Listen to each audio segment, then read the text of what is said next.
ನಾನೊಬ್ಬ ಮೂಳೆ ಡಾಕ್ಟರ್ ಆಗಿ ಪ್ರತಿದಿನ ವಯಸ್ಸಾದವರು ಮನೇಲೆ ಜಾರ್ ಬಿದ್ದು ಅವರ ಕೈ ಅಥವಾ ಕಾಲು ಮೂಳೆ ಮುರಿದು ಬರ್ತಾ ಇರೋದನ್ನ ನೋಡ್ತಾ ಇರ್ತೀನಿ. ಈ ರೀತಿ ಒಂದ್ಸಲ ವಯಸ್ಸಾದವರು ಬಿದ್ಬಿಟ್ರೆ ಅವರು ಎಲ್ಲ ಕೆಲಸಕ್ಕೂ ಬೇರೆಯವ್ರ ಮೇಲೆ ಅವಲಂಬಿತವಾಗಬೇಕಾಗತ್ತೆ, ಡಿಪೆಂಡ್ ಆಗ್ಬೇಕಾಗತ್ತೆ. ಈ ರೀತಿ ವಯಸ್ಸಾದವರು ಮನೆಯಲ್ಲಿ ಬೀಳ್ಬಾರ್ದು ಅಂದ್ರೆ ಅವ್ರ ದೇಹದಲ್ಲಿ ಬ್ಯಾಲೆನ್ಸ್ ಚೆನ್ನಾಗಿರ್ಬೇಕು, ಅವ್ರ ದೇಹದಲ್ಲಿ ಶಕ್ತಿ ಇರಬೇಕು, ಮತ್ತೆ ಎಲ್ಲಾ ಜಾಯಿಂಟ್ಗಳು, ಕೀಲ್ಗಳು ಫ್ಲೆಕ್ಸಿಬಲ್ ಆಗಿರ್ಬೇಕು. ನಾವು ಕೆಲವೊಂದಿಷ್ಟು ವ್ಯಾಯಾಮಗಳನ್ನ ಪ್ರತಿನಿತ್ಯ ಮಾಡೋದ್ರಿಂದ ಈ ಸ್ಟ್ರೆಂತ್, ಬ್ಯಾಲೆನ್ಸ್ ಮತ್ತು ಫ್ಲೆಕ್ಸಿಬಿಲಿಟಿ ಈ ಮೂರನ್ನು ಕೂಡ ನಾವು ಪಡೆದುಕೋಬಹುದು. ಯಾವ ವ್ಯಾಯಾಮಗಳನ್ನ ವಯಸ್ಸಾದವರು ಮಾಡಬೇಕು ಅಂತ ನಾವು ತಿಳ್ಕೊಳ್ಳೋಣ. ನಿಮ್ಗೇನಾದ್ರೂ ವಯಸ್ಸಾಗಿದ್ರೆ ಅಥವಾ ನಿಮ್ ಮನೇಲಿ ಯಾರಾದ್ರೂ ವಯಸ್ಸಾಗಿರೋರು ಇದ್ರೆ ಖಂಡಿತವಾಗಿ ನೀವು ಈ ವಿಡಿಯೋನ ನೋಡ್ಲೇಬೇಕು. ನಮಸ್ಕಾರ, ನಾನು ನಿಮ್ಮ orthopaedic surgeon doctor Kishan Bhagwat.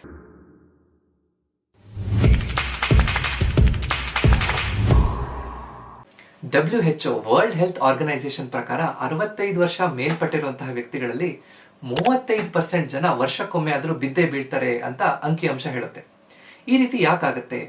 ವಯಸ್ಸಾಗ್ತಿದ್ದಾಗೆ ದೇಹದಲ್ಲಿ ಸಮತೋಲನ ಕಡಿಮೆ ಆಗ್ತಾ ಬರುತ್ತೆ, ಮಾಂಸಖಂಡಗಳಲ್ಲಿ ಶಕ್ತಿ ಕಡಿಮೆ ಆಗುತ್ತೆ, ಒಳಗಡೆ ಮೂಳೆಗಳು ಲಡ್ ಆಗ್ತಾ ಬರುತ್ತೆ, ಮೂಳೆ ವೀಕ್ ಆಗ್ತಾ ಬರುತ್ತೆ, ಆಸ್ಟಿಯೋಪೋರೋಸಿಸ್ ಅಂತ ಹೇಳ್ತೀವಿ, ದೃಷ್ಟಿ ಕ್ಷೀಣಿಸ್ತಾ ಬರುತ್ತೆ. ನಂತರ ಕೆಲವೊಂದಿಷ್ಟು ಔಷಧಿಗಳು ತಗೊಂಡಿದ್ದಾಗ ಸ್ವಲ್ಪ ನಡೀತಾ ಇರ್ಬೇಕಾದ್ರೆ ನಿದ್ದೆ ಮಂಪರಾಗಿ ಬೀಳುವಂತ ಸಾಧ್ಯತೆ ಇರುತ್ತೆ. ಸೊ ಈ ರೀತಿ ಕೈಗೆ ಮೂಳೆ ಫ್ರಾಕ್ಚರ್ ಆದಾಗ ಏನಾಗುತ್ತೆ? ರಿಸ್ಟ್ ಜಾಯಿಂಟ್ ಹತ್ರ ಕೋಲಿಸ್ ಫ್ರಾಕ್ಚರ್ ಅಂತ, ಆ ಫ್ರಾಕ್ಚರ್ ಹೆಚ್ಚಾಗಿ ಆಗುವಂತದ್ದು. ಅವಾಗ ಎಳೆದು ಕೂರಿಸಿ ಪ್ಲಾಸ್ಟರ್ ಹಾಕುವಂತ ಅವಶ್ಯಕತೆ ಬೀಳ್ಬೋದು.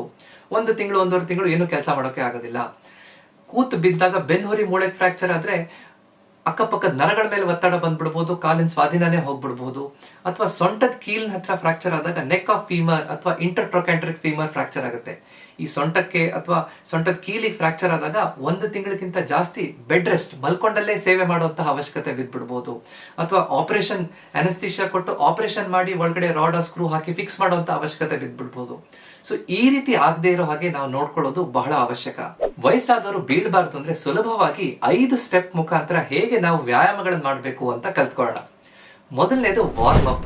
ಯಾವುದೇ ಕೆಲಸ ಮಾಡ್ಬೇಕಾದ್ರೆ ಅಥವಾ ವ್ಯಾಯಾಮ ಮಾಡೋದಕ್ಕಿಂತ ಮೊದಲು ನಮ್ಮ ದೇಹವನ್ನ ವಾರ್ಮ್ ಅಪ್ ಮಾಡ್ಬೇಕು. ಅವಾಗ ಏಟ್ ಆಗುವಂತಹ ಪರಿಸ್ಥಿತಿ ಬರೋದಿಲ್ಲ, ಏಟ್ ಆಗುವಂತಹ ಸಾಧ್ಯತೆ ಕಡಿಮೆ ಅಂತ ನಾವು ಹೇಳ್ತೀವಿ. ನಮ್ಮ ದೇಹ ಆ ಕೆಲಸಕ್ಕೆ ರೆಡಿ ಆಗಿರುತ್ತೆ. ಏನೇನ್ ವಾರ್ಮ್ ಅಪ್ ಮಾಡಬೇಕು? ಮೊದಲನೇದು ನೆಕ್ ರೋಲ್, ಕುತ್ತಿಗೆಯನ್ನ ತಿರುಗಿಸುವಂತಹದ್ದು. ಇದನ್ನ ನಿಂತ್ಕೊಂಡು ಅಥವಾ ಕುರ್ಚಿ ಮೇಲೆ ಆರಾಮಾಗಿ ಕೂತ್ಕೊಂಡು ಮಾಡಬಹುದು. ಕುತ್ತಿಗೆಯನ್ನ ನಿಧಾನವಾಗಿ ಮುಂದೆ ಬಗ್ಗಿಸಿ ಒಂದ್ ಕಡೆಯಿಂದ ಕ್ಲಾಕ್ ವೈಸ್ ನಿಧಾನವಾಗಿ ಆ ರೋಲ್ ಮಾಡುವಂತದ್ದು, ನಂತರ ಆಂಟಿ ಕ್ಲಾಕ್ ವೈಸ್ ರೋಲ್ ಮಾಡುವಂಥದ್ದು. ಇದನ್ನ 5 ರಿಂದ 6 ಸಲ ಮಾಡೋದು. ನಂತರ ಶೋಲ್ಡರ್ ಶ್ರಗ್, ನಮ್ಮ ಭುಜವನ್ನ ಹಾರಿಸೋದು, ನಿಧಾನವಾಗಿ ಭುಜವನ್ನ ಕಿವಿ ಹತ್ರ ಏರಿಸೋದು, 3 ರಿಂದ 4 ಸೆಕೆಂಡ್ ಹಿಡ್ಕೊಂಡು ನಿಧಾನವಾಗಿ ಇಳಿಸುವಂತದ್ದು. ಇದನ್ನ 5 ರಿಂದ 6 ಸಲ ಮಾಡೋದು. ನಂತರ ಒಂದು ಕುರ್ಚಿ ಮೇಲೆ ಕೂತ್ಕೊಂಡ್ರೆ ಆಂಕಲ್ ಸರ್ಕಲ್, ಪಾದದ ಕೀಲನ್ನ ನಿಧಾನವಾಗಿ ತಿರುಗಿಸೋದು. ಇದನ್ನು 5-6 ಸಲ ಕ್ಲಾಕ್ ವೈಸ್ ತಿರುಗಿಸೋದು, ನಂತರ ಆಂಟಿ ಕ್ಲಾಕ್ ವೈಸ್ ತಿರುಗಿಸುವಂತಹದ್ದು. ಇದಾದ ನಂತರ ನಿಧಾನವಾಗಿ ಕಾರ್ಡಿಯೋ ಎಕ್ಸಸೈಸ್ ನ ಮಾಡಬಹುದು. ನಿಂತ್ಕೊಂಡೇ ಮಾರ್ಚ್ ಮಾಡುವಂಥದ್ದು, ಒಂದೇ ಕಡೆ ನಿಂತ್ಕೊಂಡು ಹೆಜ್ಜೆ ಹಾಕ್ತಾ ಹೋಗೋದು, ಕೈ ಬೀಸ್ಕೊಂಡು ಹೆಜ್ಜೆ ಹಾಕ್ತಾ ಹೋಗುವಂಥದ್ದು, ನಿಂತ್ಕೊಂಡು ಸ್ಟ್ಯಾಂಡಿಂಗ್ ಮಾರ್ಚ್ ಫಾಸ್ಟ್ ಮಾಡೋದು, ಅಲ್ಲೇ ನಿಂತ್ಕೊಂಡು ಮಾಡಿದ ಹಾಗೆ ಅಂತ. ಅಥವಾ ಸಾಧ್ಯ ಆದವರು ನಿಧಾನವಾಗಿ ಜಂಪಿಂಗ್ ಜಾಕ್ಸ್ ಮಾಡಬಹುದು. ಈ ಕಾರ್ಡಿಯೋ ಎಕ್ಸಸೈಸ್ ಮಾಡೋದ್ರಿಂದ, ಅಲ್ಲೇ ಸ್ವಲ್ಪ ಮನೆಯಲ್ಲೇ ಒಳಗಡೆ ವಾಕಿಂಗ್ ಮಾಡೋದ್ರಿಂದ, ನಮ್ಗೆ ಗೊತ್ತಿರೋ ಜಾಗದಲ್ಲಿ, ಸಮತಟ್ಟಾಗಿರೋ ಜಾಗದಲ್ಲಿ ವಾಕಿಂಗ್ ಮಾಡೋದ್ರಿಂದ ನಮ್ಮ ದೇಹದ ಆ ಹೃದಯದ ಬಡಿತ ಜಾಸ್ತಿ ಆಗುತ್ತೆ, ಹಾರ್ಟ್ ರೇಟ್ ಜಾಸ್ತಿ ಆಗುತ್ತೆ. ಅವಾಗ ಆ ದೇಹಕ್ಕೆ ಎಕ್ಸಸೈಸ್ ಆಗುತ್ತೆ. ನಮ್ಮ ದೇಹ ವಾರ್ಮ್ ಅಪ್ ಆದ ನಂತರ ಎರಡನೇದು ಬ್ಯಾಲೆನ್ಸ್ ಎಕ್ಸಸೈಸಸ್ ಅನ್ನ ಮಾಡಬೇಕು, ನಮ್ಮ ದೇಹದ ಸಮತೋಲನವನ್ನ ಕಾಪಾಡಲಿಕ್ಕೆ. ಅದರಲ್ಲಿ ಸಿಂಗಲ್ ಲೆಗ್ ಸ್ಟಾನ್ಸ್, ಒಂದ್ ಕಾಲ ಮೇಲೆ ನಿಂತ್ಕೊಂಡು ದೇಹವನ್ನ ಬ್ಯಾಲೆನ್ಸ್ ಮಾಡೋದು. ಇದು ಮಾಡ್ಬೇಕಾದ್ರೆ ಒಂದು ಕುರ್ಚಿ ಹಿಡ್ಕೊಂಡು ಅಥವಾ ಕಿಟಕಿಯ ಸರಳನ್ನು ಹಿಡ್ಕೊಂಡು ಮಾಡುವಂಥದ್ದು ಸುರಕ್ಷಿತ. ಬೀಳಂಗಾದ್ರೆ ಏನಾದ್ರೂ ಹಿಡ್ಕೊಳ್ಳಕ್ಕೆ ವ್ಯವಸ್ಥೆ ಇರಬೇಕು ಅಂತ. 2 ಕಾಲ ಮೇಲೆ ನಿಂತ್ಕೊಳ್ಳೋದು, ಒಂದ್ ಕಾಲ ನಿಧಾನವಾಗಿ ಎತ್ತೋದು, 20 ರಿಂದ 30 ಸೆಕೆಂಡ್ ಅದೇ ಪೊಸಿಷನ್ ನ ಮೇಂಟೈನ್ ಮಾಡಬೇಕು. ಈ ರೀತಿ ಒಂದ್ ಕಾಲ ಮೇಲೆ ನಿಂತ್ಕೊಂಡಿದ್ದಾಗ ನಮ್ಮ ದೇಹದ ಕೋರ್ ಮಸಲ್ಸ್ ಅಂದ್ರೆ ಬೆನ್ನಿನ ಅಕ್ಕಪಕ್ಕದ ಮಾಂಸಖಂಡಗಳು, ಹೊಟ್ಟೆ ಎದೆಭಾಗದ ಮಾಂಸಖಂಡಗಳು, ತೊಡೆಯ ಮಾಂಸಖಂಡಗಳು ಇವೆಲ್ಲ ಗಟ್ಟಿಯಾಗ್ಲಿಕ್ಕೆ, ಅದರಲ್ಲಿ ಆ ಬ್ಯಾಲೆನ್ಸ್ ಬರ್ಲಿಕ್ಕೆ ಸಾಧ್ಯ ಆಗುತ್ತೆ. ಅವಾಗ ನಾವು ಬೀಳೋ ಅಂತ ಸಾಧ್ಯತೆ ಕಡಿಮೆ ಆಗ್ತಾ ಬರುತ್ತೆ. ನಂತರ ಇನ್ನೊಂದು ಕಾಲನ್ನ ಎತ್ತಿ ಇದೇ ವ್ಯಾಯಾಮವನ್ನು ಮಾಡುವಂಥದ್ದು, 2 ಕಾಲದ್ದು. ಇದು ಒಂದು 5 ರಿಂದ 6 ಸಲ ಪ್ರತಿಯೊಂದು ವ್ಯಾಯಾಮವನ್ನು ರಿಪೀಟ್ ಮಾಡಬೇಕು. ಇದಾದ ನಂತರ ಹೀಲ್ ಟು ಟೋ ವಾಕ್ ಅಂತ, ಅಂದ್ರೆ ಹೆಜ್ಜೆಗೆ ಹೆಜ್ಜೆ ತಾಗಿಸಿ ಒಂದೇ ಲೈನ್ ಅಲ್ಲಿ ನಡೆಯುವಂಥದ್ದು. ಇದನ್ನ ಟ್ಯಾಂಡಮ್ ವಾಕಿಂಗ್ ಅಂತ ಕೂಡ ಹೇಳ್ತೀವಿ. ಅಂದ್ರೆ ಒಂದೇ ಸರಳ ರೇಖೆಯಲ್ಲಿ ಒಂದು ಟೈಲ್ಸ್ ಅನ್ನ ಅಥವಾ ಒಂದು ಗೆರೆ ಇರುವಂತಹ ಜಾಗದಲ್ಲಿ ಮಾಡೋದು ಒಳ್ಳೆಯದು. ಒಂದು ಹೆಜ್ಜೆ ಇಟ್ಟ ನಂತರ ಆ ಬೆರಳುಗಳಿಗೆ, ತುದಿ, ಆ ಪಾದದ ಬೆರಳುಗಳಿಗೆ ತಾಗಿಸ್ಕೊಂಡು ನಮ್ಮ ಹಿಮ್ಮಡಿಯನ್ನ ಇಡುವಂಥದ್ದು. ಒಂದು ಹೆಜ್ಜೆಗೆ ಹೆಜ್ಜೆ ತಾಗಿಸ್ಕೊಂಡು ಮುಂದೆ ನಡೀತಾ ಹೋಗೋದು. ಅವಶ್ಯಕತೆ ಇದ್ರೆ ಬ್ಯಾಲೆನ್ಸ್ಗೋಸ್ಕರ ನಮ್ಮ ಕೈಯನ್ನ ಅಗಲ ಮಾಡ್ಕೊಂಡು ತಡ್ಕೊಂಡು ಹೋಗ್ಬೋದು. ಈ ರೀತಿ ಮಾಡೋದ್ರಿಂದ ನಮ್ಮ ದೇಹದ ಪ್ರಾಪ್ರಿಯೋಸೆಪ್ಷನ್ ಅಂದ್ರೆ ಯಾವ ಕೀಲುಗಳು ಎಲ್ಲೆಲ್ಲಿದೆ ಅಂತ ನಮ್ಮ ಮೆದುಳು ಸರಿಯಾಗಿ ಟ್ರೈನ್ ಆಗ್ಬಿಡುತ್ತೆ. ಹೇಗೆ ಅದನ್ನ ಬೀಳ್ದೇ ಇರೋ ಹಾಗೆ ನೋಡ್ಕೊಳ್ಳಿಕ್ಕೆ ಟ್ರೈನ್ ಆಗುತ್ತೆ. ನಮ್ಮ ಇಡೀ ಮಾಂಸಖಂಡಗಳು ಕೂಡ ಗಟ್ಟಿಯಾಗ್ಲಿಕ್ಕೆ ಸಾಧ್ಯ ಆಗುತ್ತೆ. ಸೊ ಇದು 2ನೇ ವ್ಯಾಯಾಮ. 3ನೇದು, ಸ್ವಲ್ಪ ಈ ಬ್ಯಾಲೆನ್ಸ್ ನಮ್ಗೆ ಸಿಗ್ತಾ ಇದೆ ಅಂತ ಆದ ನಂತರ ಅನ್ಈವನ್ ಸರ್ಫೇಸ್, ಸ್ವಲ್ಪ ಏರುಪೇರು ಇರೋ ಕಡೆ ನಾವು ನಿಂತ್ಕೊಳ್ಳೋಕೆ ಪ್ರಯತ್ನ ಮಾಡಬೇಕು. ಸ್ವಲ್ಪ ಇಳಿಜಾರಿನ ಪ್ರದೇಶದಲ್ಲಿ ನೇರವಾಗಿ ನಿಂತ್ಕೊಳ್ಳೋದು, ಆರ್ಮ್ ಸರ್ಕಲ್ಸ್, ನಮ್ಮ ಕೈ ಮೂವ್ಮೆಂಟ್ ಮಾಡೋದು, ಅಥವಾ ಆದ್ರೆ ನಿಂತ್ಕೊಂಡಲ್ಲೇ ಸ್ವಲ್ಪ ಸ್ಕ್ವಾಟ್ ಮಾಡುವಂಥದ್ದು, ಒಂದ್ ಕಾಲಲ್ಲಿ ನಿಂತ್ಕೊಂಡು ಪ್ರಯತ್ನ ಮಾಡುವಂಥದ್ದು. ಈ ರೀತಿ ಅನ್ಈವನ್ ಸರ್ಫೇಸ್ ಅಲ್ಲಿ ಮಾಡೋದ್ರಿಂದ ಇನ್ನಷ್ಟು ನಮ್ಮ ಬ್ಯಾಲೆನ್ಸ್ ಜಾಸ್ತಿ ಆಗ್ತಾ ಹೋಗುತ್ತೆ. ಈ ಬ್ಯಾಲೆನ್ಸ್ ಎಕ್ಸರ್ಸೈಸಸ್ ಆದ ನಂತರ 3ನೇದು ಸ್ಟ್ರೆಂತ್ ಟ್ರೈನಿಂಗ್, ದೇಹದಲ್ಲಿ ಮಾಂಸಖಂಡಗಳಲ್ಲಿ ಶಕ್ತಿ ತುಂಬುವಂತ ವ್ಯಾಯಾಮಗಳು. ಅದರಲ್ಲಿ ಮೊದಲನೇದು ಸ್ಕ್ವಾಟ್ಸ್, ಉಟಬೈಸ್ ತರ ಅಂತ ಹೇಳ್ತೀವಿ, ಅಂದ್ರೆ ಕೂತ್ಕೊಂಡು ಏಳುವಂತಹದ್ದು. ಇದನ್ನ ಸರಿಯಾಗಿ ಮಾಡ್ಬೇಕು ಅಂತಂದ್ರೆ ಸ್ಕ್ವಾಟ್ ಮಾಡಿದಾಗ ನಮ್ಮ ಮಂಡಿ ಪಾದಕ್ಕಿಂತ ಮುಂದೆ ಹೋಗ್ಬಾರ್ದು ಅಂತ ಹೇಳ್ತೀವಿ. ಆದ್ರೆ ಈ ವಯಸ್ಸಾದವರು ಹೇಗ್ ಮಾಡಬಹುದು?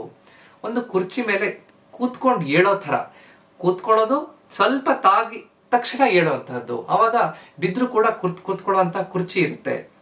ಇದನ್ನ ನಾವು ಕಿಟಕಿ ಸರಳ ಹಿಡ್ಕೊಂಡು ಕೂಡ ಅಥವಾ ಒಂದು ಕುರ್ಚಿಯ ಸಪೋರ್ಟ್ ತಗೊಂಡು ಕೂಡ ಮಾಡೋದ್ರಿಂದ ಸುರಕ್ಷಿತವಾಗಿ ಬೀಳದೆ ಮಾಡ್ಲಿಕ್ಕೆ ವಯಸ್ಸಾದವ್ರಿಗೆ ಸಹಾಯಕ ಆಗುತ್ತೆ. ಸೊ ಈ ರೀತಿಯಾಗಿ ಸ್ಕ್ವಾಟ್ಸ್ ಮಾಡೋದ್ರಿಂದ ನಮ್ಮ ತೊಡೆಯ ಅಕ್ಕಪಕ್ಕದ ಮಾಂಸಖಂಡಗಳು, ನಮ್ಮ ಪೃಷ್ಠಭಾಗದ ಮಾಂಸಖಂಡಗಳು ಗಟ್ಟಿ ಆಗ್ತಾ ಬರುತ್ತೆ. ಈ ಮಾಂಸಖಂಡಗಳು ಗಟ್ಟಿಯಾಗಿದ್ರೆ ನಾವು ಬೀಳುವಂತ ಸಾಧ್ಯತೆ ಕಡಿಮೆ ಅಂತ ಹೇಳ್ತೀವಿ. ಈ ಸ್ಕ್ವಾಟ್ಸ್ ಮಾಡಿದ ನಂತರ ಅಪ್ಪರ್ ಬಾಡಿ ಎಕ್ಸರ್ಸೈಸ್ ಮಾಡ್ಬೇಕಲ್ಲ, ಇದಕ್ಕೆ ನಾವು ವಾಲ್ ಪುಷಪ್ ಅಂತ ಮಾಡ್ಬೇಕು. ಅಂದ್ರೆ ನಾವು ಪುಷಪ್ಸ್ ಅನ್ನು ನೋಡಿದೀವಿ, ಡಿಪ್ಸ್ ಹೊಡೆಯೋದು ಅಂತ ಹೇಳ್ತೀವಿ.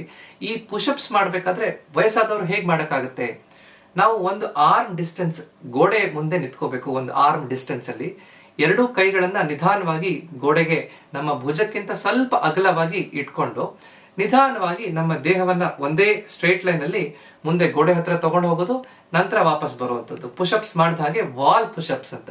ಇದರಿಂದ ನಮ್ಮ ಭುಜದ ಅಕ್ಕಪಕ್ಕದ ಮಾಂಸಖಂಡಗಳಿಗೆ, ಎದೆ ಭಾಗದ ಮಾಂಸಖಂಡಗಳಿಗೆ ಚೆನ್ನಾಗಿ ಶಕ್ತಿ ತುಂಬಲಿಕ್ಕೆ ಸಾಧ್ಯ ಆಗುತ್ತೆ. ಸೊ ಈ ವಾಲ್ ಪುಷಪ್ ಆದ ನಂತರ ಲೆಗ್ ರೇಸ್, ಇದನ್ನ ನಾವು ಕೂತ್ಕೊಂಡು ಮಾಡಬಹುದು ಅಥವಾ ಮಲ್ಕೊಂಡು ಮಾಡಬಹುದು. ಕೂತ್ಕೊಂಡು ಒಂದು ಕುರ್ಚಿ ಮೇಲೆ ಆರಾಮಾಗಿ ಬೆನ್ನಿಗೆ ಬರ್ಕೊಂಡು ಕೂತ್ಕೊಂಡು ಮಂಡಿಯನ್ನ 90 ಡಿಗ್ರಿ ಮಡಚಿ ಕಾಲ್ ನೆಲಕ್ಕೆ, ಪಾದ ನೆಲಕ್ಕೆ ತಾಗೋ ಹಾಗಿರ್ಬೇಕು. ನಿಧಾನವಾಗಿ ಆ ಕಾಲನ್ನು ಎತ್ತುವಂಥದ್ದು, ನೇರ ಮಾಡಿಟ್ಕೊಂಡು ಒಂದು 10 ಸೆಕೆಂಡ್ ಹಿಡ್ಕೊಳ್ಳೋದು, ನಿಧಾನವಾಗಿ ಬಿಡುವಂಥದ್ದು. ಒಂದ್ಸಲ ಒಂದ್ ಕಾಲು, ಇನ್ನೊಂದ್ಸಲ ಇನ್ನೊಂದ್ ಕಾಲು. ಇದನ್ನ ಕುರ್ಚಿ ಮೇಲೆ ಕೂತ್ಕೊಂಡು ಮಾಡೋದು. ಮಲ್ಕೊಂಡು ಮಾಡೋದಿದ್ರೆ ನಾವು ಕಾಲನ್ನ ಆರಾಮಾಗಿ ಮಲ್ಕೊಂಡು 30 ರಿಂದ 40 ಡಿಗ್ರಿ ತನಕ ಇಡೀ ಕಾಲನ್ನ ಸ್ಟ್ರೇಟ್ ಆಗಿ ಎತ್ತಬೇಕು. ಸ್ಟ್ರೇಟ್ ಲೆಗ್ ರೈಸ್ ಅಂತ ಹೇಳ್ತೀವಿ.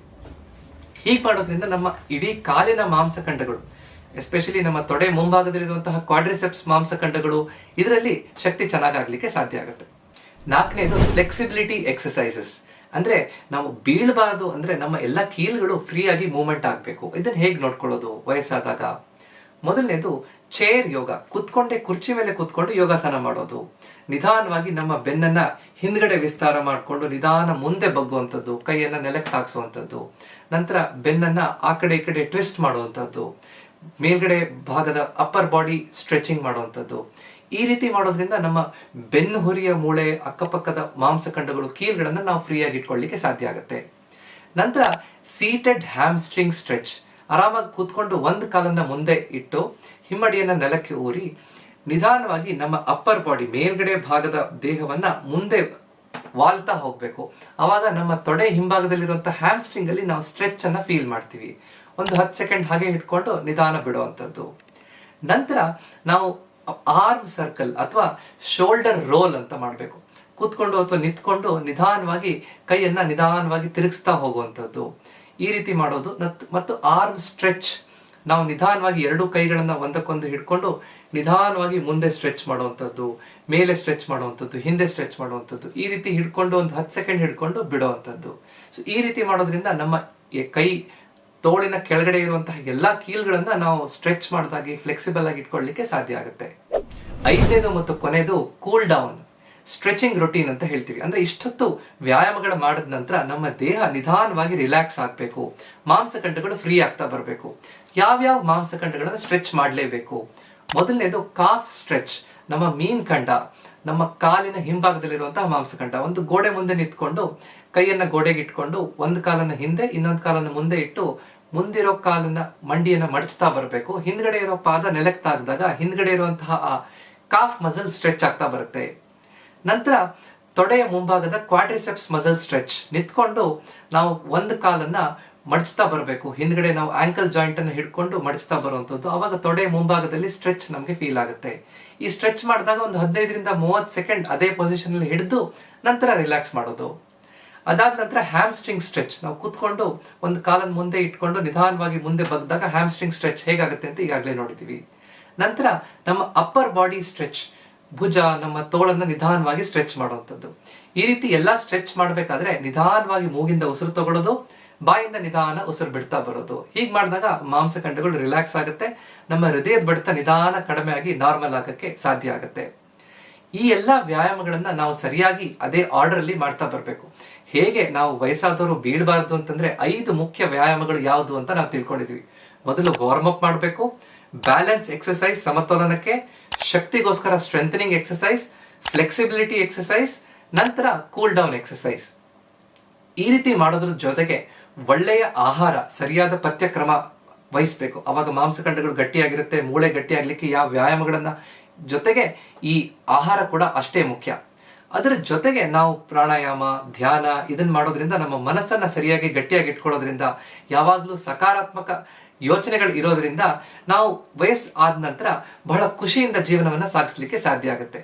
ಇವತ್ತಿನ ವಿಡಿಯೋ ನಿಮ್ಗೆ ಇಷ್ಟ ಆಗಿದ್ರೆ ದಯವಿಟ್ಟು ಇದನ್ನ ಲೈಕ್ ಮಾಡಿ ಮತ್ತು ನಿಮ್ಮ ಅಕ್ಕಪಕ್ಕದವ್ರ ಜೊತೆ, ಮುಖ್ಯವಾಗಿ ವಯಸ್ಸಾದವ್ರನ್ನ ನೋಡ್ಕೊಳ್ಳುವಂತವ್ರ ಜೊತೆ, ವಯಸ್ಸಾದವ್ರ ಜೊತೆ ಇದನ್ನ ಶೇರ್ ಮಾಡಿ.